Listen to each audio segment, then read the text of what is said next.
Achieve that finds out and every conversation explores the art of thinking beyond the obvious. And today I have my special guest.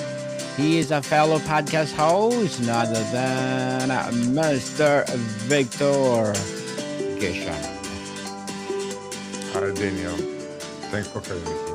Yes, Mr. Victor, welcome to Abstract Essay. And can you please introduce more about yourself that I missed? Sure, I'm a co-founder and VP of Business Development of Access Logic, company that provides asset disposition and asset remarketing and disposal for companies in the United States.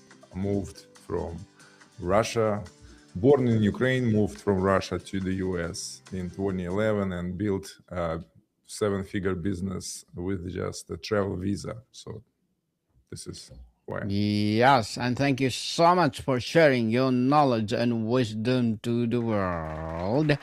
Thank you, Mr. Victor.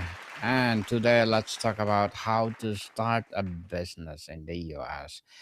Tell us, Mr. Victor, what are the most common misconceptions people have about the very first step to starting a business and what should it truly be?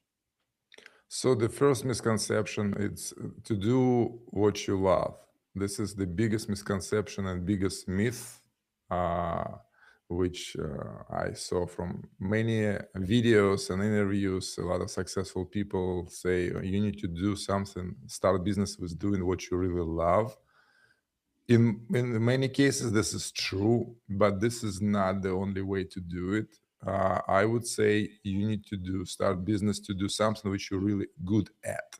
I would say so. You see demand for this, what your service or product, and you really are good at it. And so because the business has different parts: sales, operations, financials. So what part of this business you're really good at? Because I saw really not many businesses when people do just on their own, they have partners. And the easiest way and the biggest misconception that somebody want to do it alone and only they spend years and years doing something they love, but nobody buying it and they keep on doing it. So this is the biggest misconception and the way to failure. Interesting, Mr. Victor. Before LLCs and business plan, how can someone pressure test their business idea in their real world to see if they're a genuine demand without spending a fortune?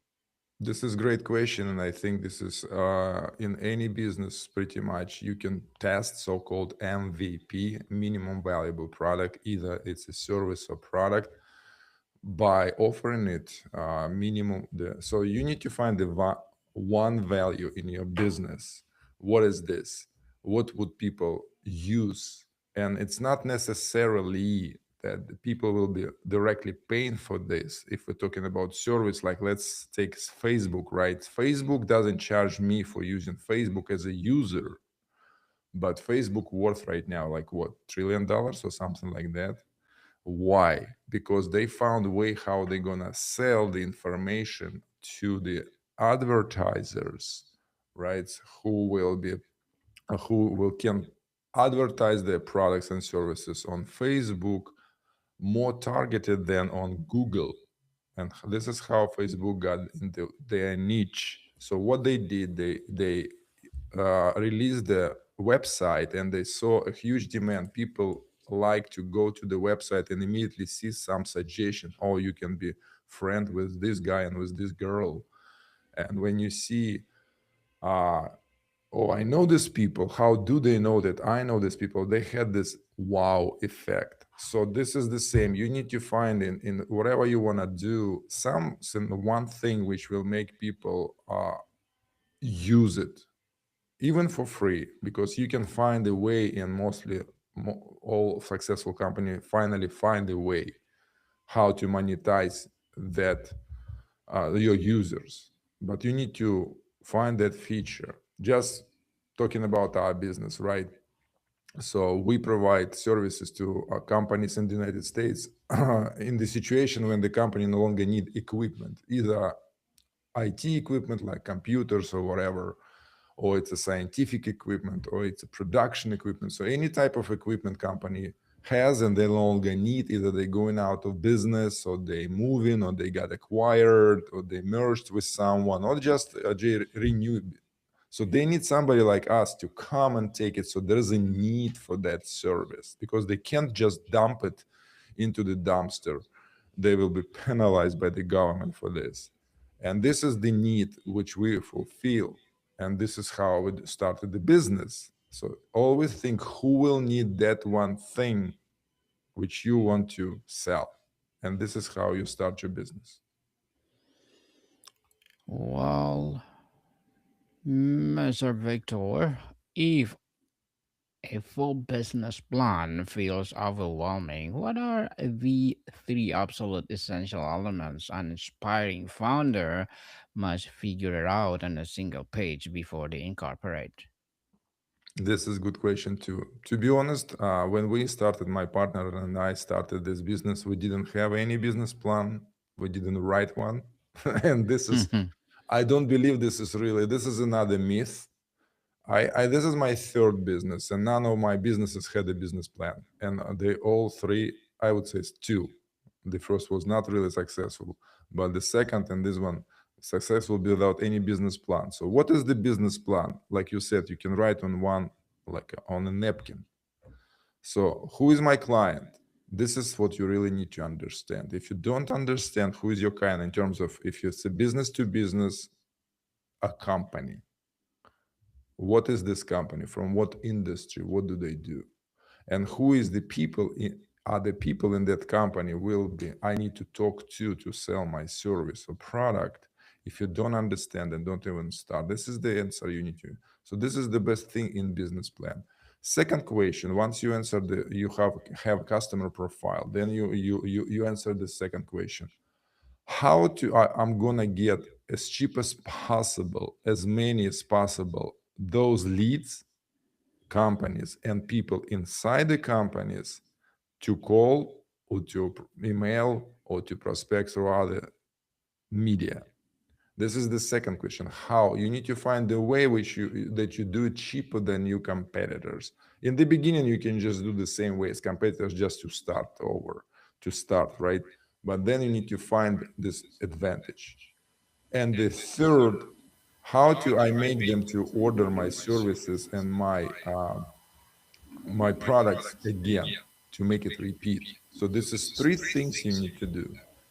Who, how I find them, and how I keep them and make them to do it again and again. Because if you sold it once and they never purchase from you again, then you again at the square one. You need to find those people again. You understand, right? New Yes. people. It's just very hard to.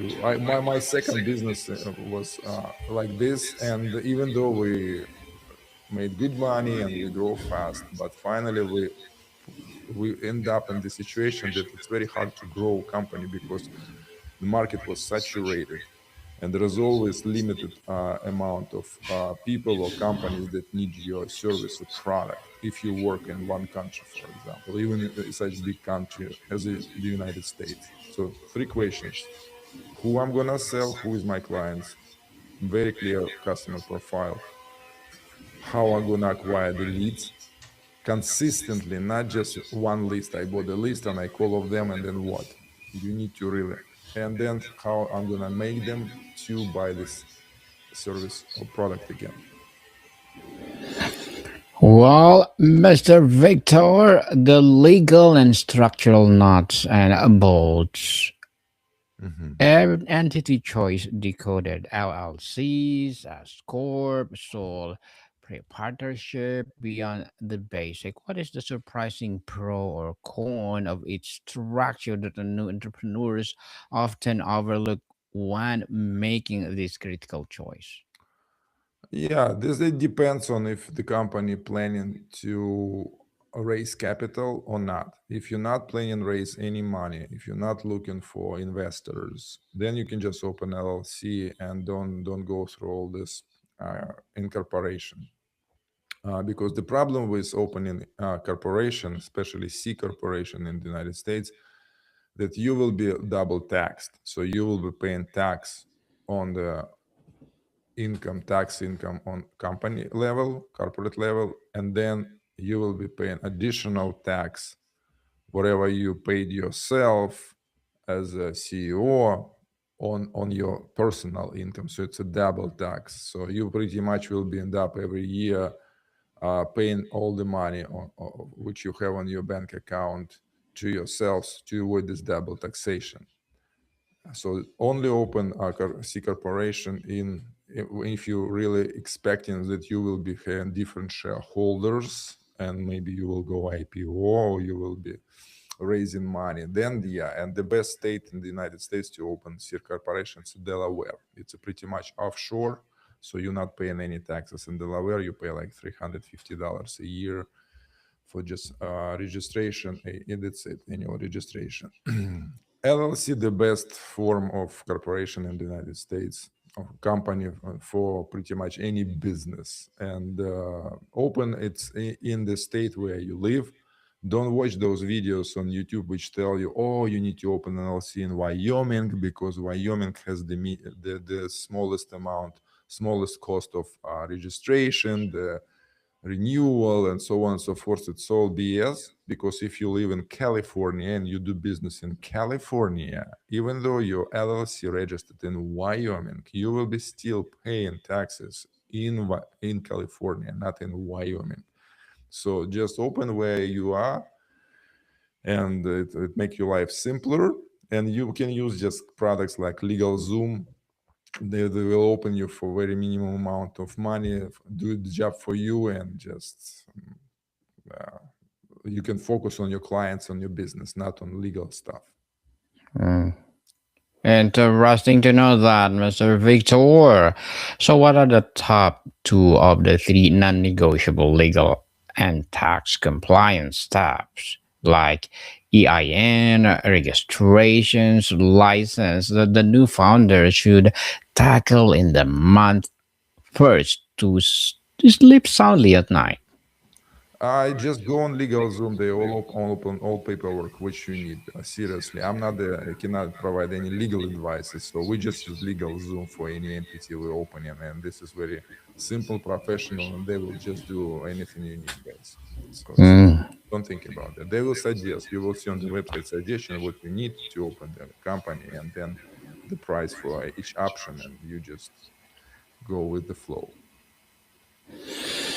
When should a founder start thinking about trademarks, protecting their IP, and what is the simple, affordable first action they can take?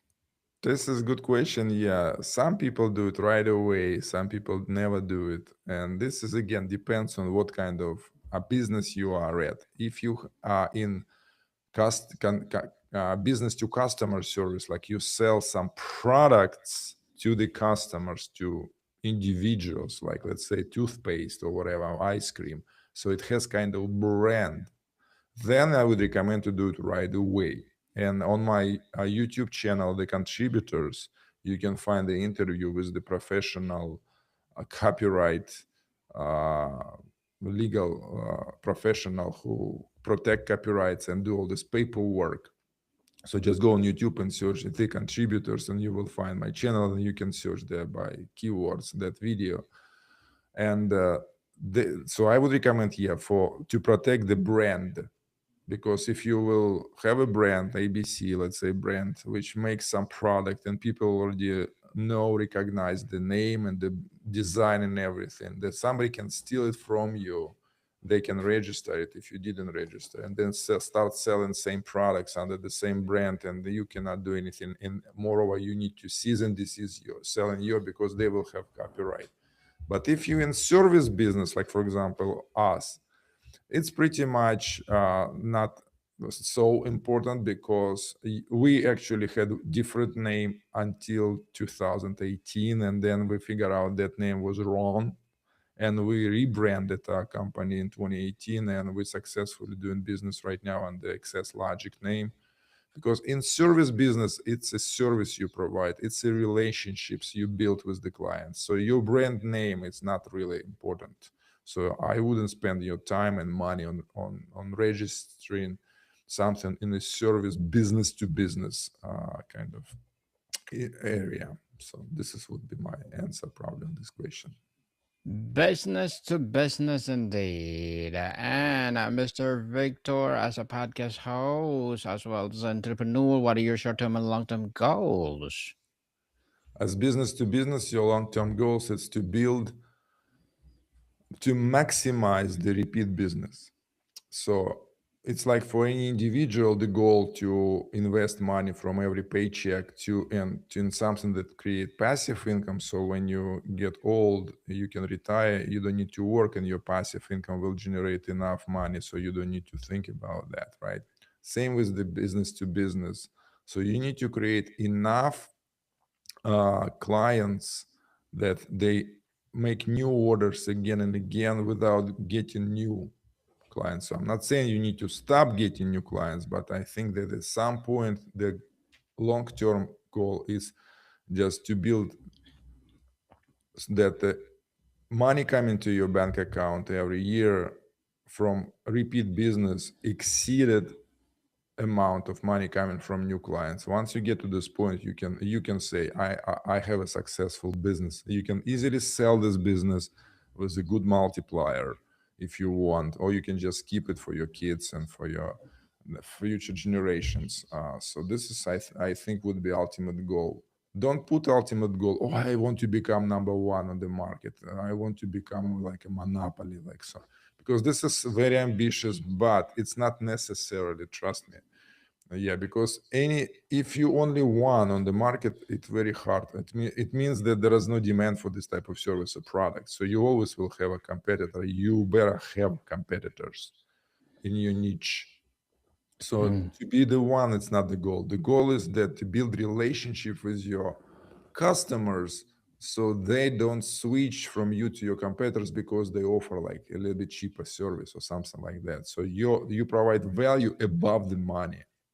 So your company more convenient, more flexible, whatever it is. For some reason, again, if you go to our website accesslogic.com to section testimonials, you can see the people on the video. I ask them questions. So why do you use Access Logic? Why don't you use somebody else? And they say, you guys very dependable. What is dependable? It means that whenever they ask us for help, we never say no, and we always help like 100%. So if you can deliver this type of confidence to your customers, trust me, they will never switch to somebody because they offer cheaper solution. Because the newcomers to the market, they will offer cheaper or even free solution just to steal your customers. And if you build those relationships which above the money, so you have a value which is more than the money, then they will be using you again and again. And by doing so, you will build this long uh, term relationships and reach the goal having huge amount of clients who repeat provide, give you repeat business. So this is, I would say, would be ultimate goal, at least for me, for our business. The ultimate goal, indeed. And good luck to your goals, Mr. Victor, and looking forward for more success. And what will be your piece of advice for those people out there who want to be like you?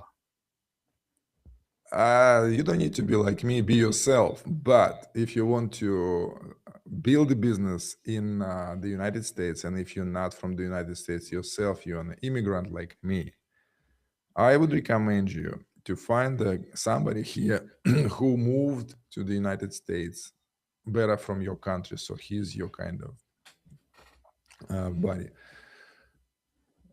way before you. So he knows better the law system, legal system. He knows how business works. He knows pros and cons of all things. So he can be your not just business partner, be your businessman mentor, I would say. But he will have a meet in the game because he will be a co-founder. So he will do one thing and you will be doing another thing. Whatever you're doing the best, like I said in my first answer. So what business to do? So when I met my business partner, he was selling surplus equipment, he was buying and selling it, and my expertise was to work with corporate clients and sell them services. And he offered me, why don't we work together? You will be bringing equipment and he will be continue selling equipment. Instead of buying equipment, we will be just taking equipment on consignment. And this is how a business started.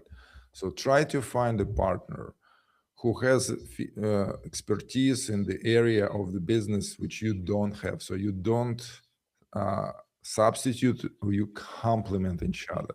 You will have much better success, trust me, to start any business in the United States if you go this way. Don't try to do it on your own. It's very hard because any business has at least two parts: sales and marketing, and execution and operations. So you cannot do both. I know some people that do both and they hire managers to do some part, but they as not as successful as those like real partners who like really have the meat in the game.